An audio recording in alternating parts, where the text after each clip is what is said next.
क्या आप तैयार हैं एक ऐसी यात्रा के लिए जो आपको दिव्यता की उस सीमा तक ले जाएगी जहां देवता भी मौन हो जाते हैं?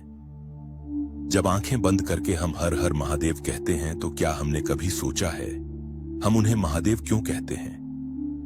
न वो राजमहलों में रहते हैं, न उनके तन पर रेशमी वस्त्र होते हैं। उनका श्रृंगार भस्म है और उनके आभूषण नाग, चंद्र, त्रिशूल और भयंकर मौन। एक तरफ ब्रह्मा सृष्टि रचते हैं, विष्णु उसका पालन करते हैं, पर जब समय आता है अंत का तब प्रकट होते हैं शिव तांडव करते हुए महाकाल।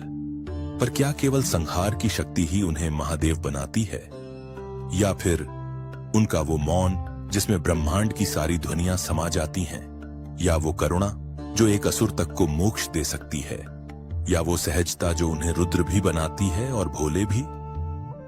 शिव एक पहेली है, एक ब्रह्म रहस्य, और यह वीडियो उस रहस्य की पहली दरार है जहां से प्रकाश फूटने वाला है। तो इस वीडियो को अंत तक जरूर देखिए, क्योंकि जब आप यह जान लेंगे कि शिव को महादेव क्यों कहा जाता है, आप केवल उन्हें नहीं स्वयं को भी जानने लगेंगे। जब आप भगवान शिव का नाम लेते हैं तो क्या आपने कभी सोचा है कि उन्हें महादेव क्यों कहा जाता है? देव का अर्थ होता है प्रकाश देने वाला, दिव्य दाता। परंतु महादेव यह उपाधि किसी एक रूप, शक्ति या रूपरेखा तक सीमित नहीं। यह एक ऐसी अवस्था है जो सभी देवों से भी ऊपर, सब रूपों से परे और ब्रह्मांड की चेतना से एकाकार होती है।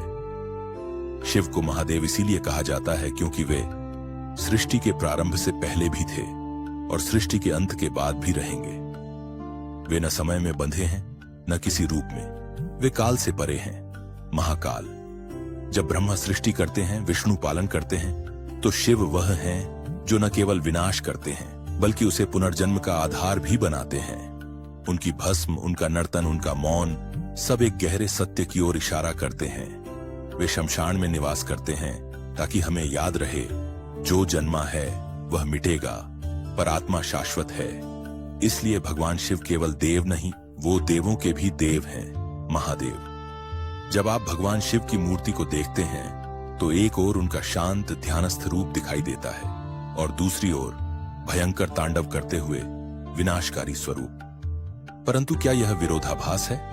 नहीं, यह द्वैत नहीं बल्कि पूर्णता है। शिव का ध्यान मुद्रा में बैठना हमें यह सिखाता है कि संसार में सबसे बड़ी शक्ति वह होती है जो अपने भीतर स्थिर रहती है। उनकी बंद आंखें केवल आंखें नहीं, वह त्रिकाल ज्ञान का प्रतीक है। वे सब कुछ जानते हुए भी मौन हैं, क्योंकि उन्होंने अहंकार को जला दिया है। और जब समय आता है, जब अधर्म बढ़ जाता है और संतुलन बिगड़ता है, तब वही शिव तांडव करते हैं।